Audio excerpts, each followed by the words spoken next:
Misi pencarian Amelia. Nak Daniel? Suara bariton tegas terdengar dari arah belakang. Daniel mendongakkan wajahnya ke atas. Om, Tante. Daniel segera berdiri, kemudian menyalami kedua orang yang saat ini ada di hadapannya.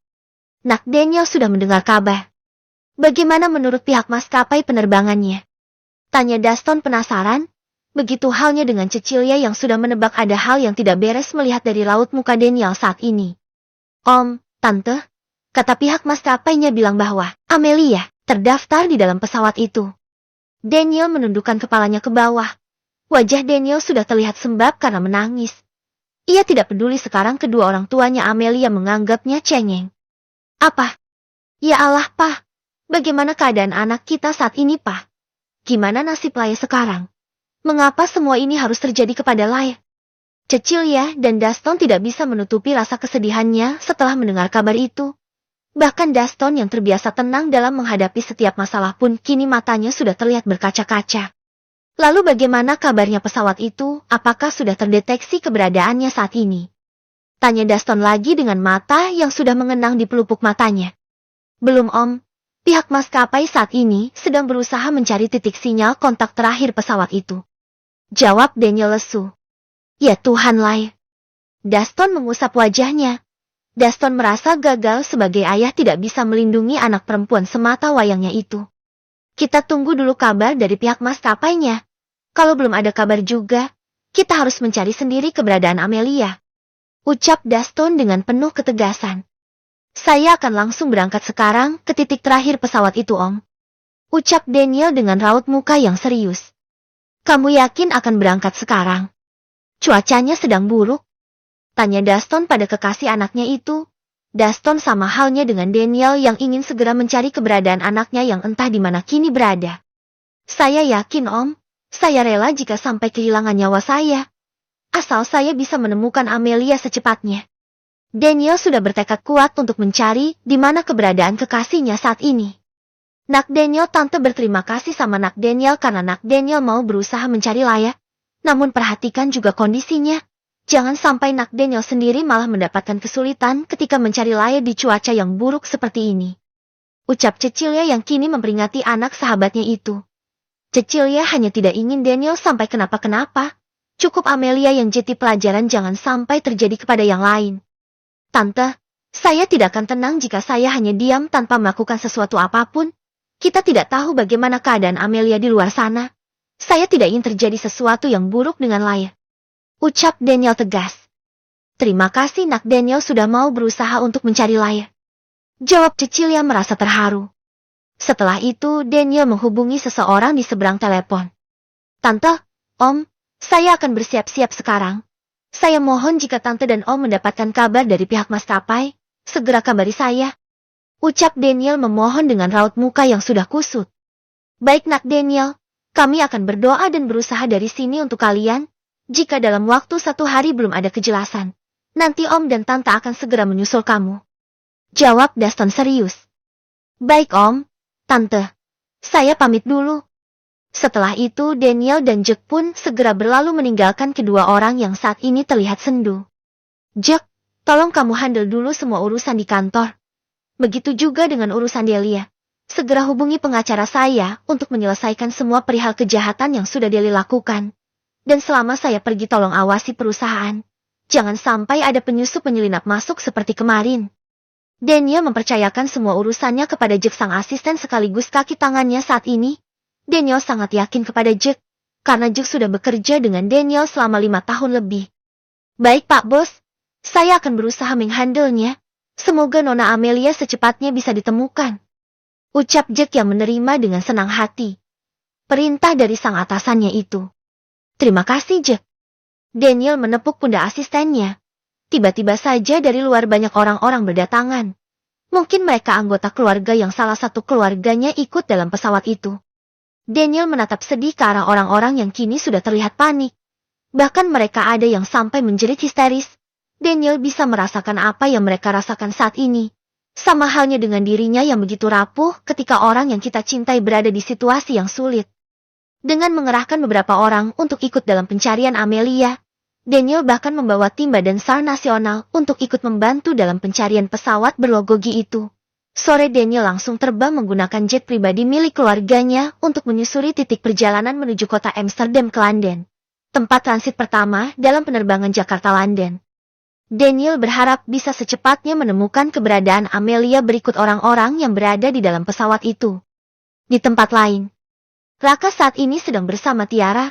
Setelah mengantarkan Amelia ke bandara pagi tadi dengan sebuah harapan dan impian yang sama, mereka berdua baru saja mendaftarkan kuliah bersama di Universitas Jakarta. Tiara dan Raka sama-sama mendaftar di satu jurusan. Berita tentang hilangnya pesawat yang berlogo G itu sudah beredar di seluruh penjuru kota. Bahkan Tiara dan Raka yang baru saja selesai dengan urusannya di kampus tempat ia mendaftar, mendadak mematung ketika nama-nama penumpang yang ada di dalam pesawat sudah disiarkan melalui media berita TV dan media cetak. Koran berita itu juga sudah disebarluaskan melalui media sosial Twitter. Kah? Coba lihat ini gak benarkan beritanya. Di sini ada nama Amelia Putri terdaftar dalam penumpang yang hilang di dalam pesawat itu. Tiara yang sedang asyik main scroll Twitter tiba-tiba mendadak panas dingin. Mana coba lihat? Ucap Raka yang meraih ponsel Tiara di tangan gadis itu. Deh! Dada Raka serasa dipukul oleh hantaman benda tumpul. Jantungnya seakan menyentak hingga Raka merasakan sakit yang amat luar biasa di ulu hatinya. Lai! Tidak mungkin ini Amelia Rah. Nama Amelia banyak. Raka tidak begitu saja percaya dengan berita itu. Tapi penerbangan menuju London hanya satu pesawat itu dan baru tadi pagi berangkatnya. Jawab Tiara yang memberitahukan berita lengkapnya kepada Raka. Raka dan Tiara sama-sama syak oleh berita itu. Dengan cepat Raka menekan nomor Amelia di ponselnya. Raka langsung menghubungi nomor Amelia. Raka berharap apa yang ada di dalam berita itu hanyalah hoax. Namun nihil, nomor Amelia tidak kunjung aktif. Raka sampai menghubunginya beberapa kali namun tetap saja nomor Amelia tidak bisa tersambung. Rah, coba kamu hubungi Tante Cecilia, siapa tahu beliau punya informasi lengkapnya. Siapa tahu berita ini salah. Raka masih menyangka dengan berita itu, tanpa babi bu lagi. Kemudian Tiara pun segera menghubungi orang tua sahabatnya itu. Tiara, halo, assalamualaikum Tante. Tiara baru dengar kabar soal pesawat itu. Apa benar nama Amelia terdaftar dalam pencarian penumpang yang bilang dalam pesawat tuh? Cecilia, halo. Waalaikumsalam Rah, Tante belum tahu. Tapi pihak maskapai sudah mengatakan bahwa Lai berada di dalam pesawat itu. Tante minta doanya ya sayang supaya Lai segera bisa ditemukan. Tiara. Ya Allah Mel. Ya Tante, Tiara akan mendoakan Amel. Supaya Amel segera memberi kabar. Dan Amel baik-baik saja. Cecilia. Terima kasih ya sayang. Tante tutup dulu teleponnya. Tiara. Baik Tante. Sambungan telepon pun terputus. Tiara langsung diam tak mengeluarkan suara lagi. Namun detik berikutnya terdengar isakan dari Tiara. Lalu gak apa-apa? Tanya Raka membelai pundak Tiara. Kak, sahabat gue Kak. Akhirnya Tiara pun tak bisa lagi menahan kepedihannya yang ia tahan sejak tadi. Ia menumpahkan tangisannya di dada Raka dengan pilu. Lo yang sabar, kita semua harus kuat. Kita harus berdoa untuk keselamatan Laya, supaya pihak maskapai segera bisa menemukan keberadaan dia juga dengan orang-orang yang ada di dalam pesawat itu. Semoga mereka semua dalam keadaan selamat dan kembali ke keluarganya masing-masing, tidak ada yang kurang sedikit pun. Ucap Raka membelai pundak Tiara. Raka sama halnya dengan Tiara. Ia juga ikut merasakan kesedihan mendalam. Bagaimana tidak, Amelia adalah separuh jiwanya yang tertinggal bersemayam di dalam hatinya. Tiara dan Raka pun akhirnya pulang ke rumah masing-masing. Undur penerbanganku malam ini ke Wales. Aku tidak bisa melanjutkan perjalananku.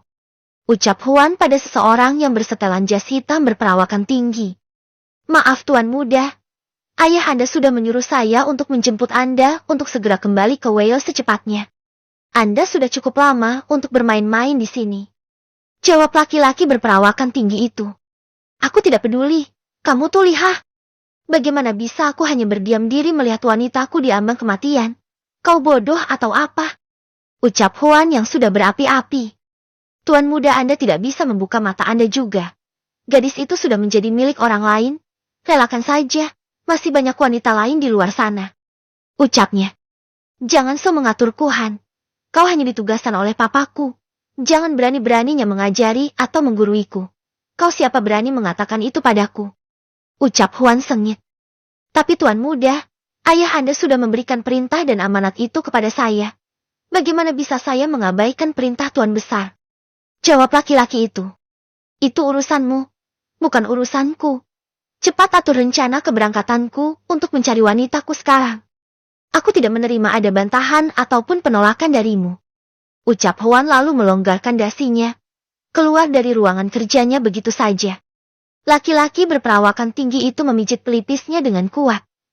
Ia tidak bisa menolak permintaan tuan mudanya. Di sisi lain Sonya dan Darwin langsung meluncur ke kediaman Daston. Begitu mendengar kabar dari TV dan juga kabar dari anak mereka bahwa anak sahabatnya berada dalam daftar pencarian orang hilang.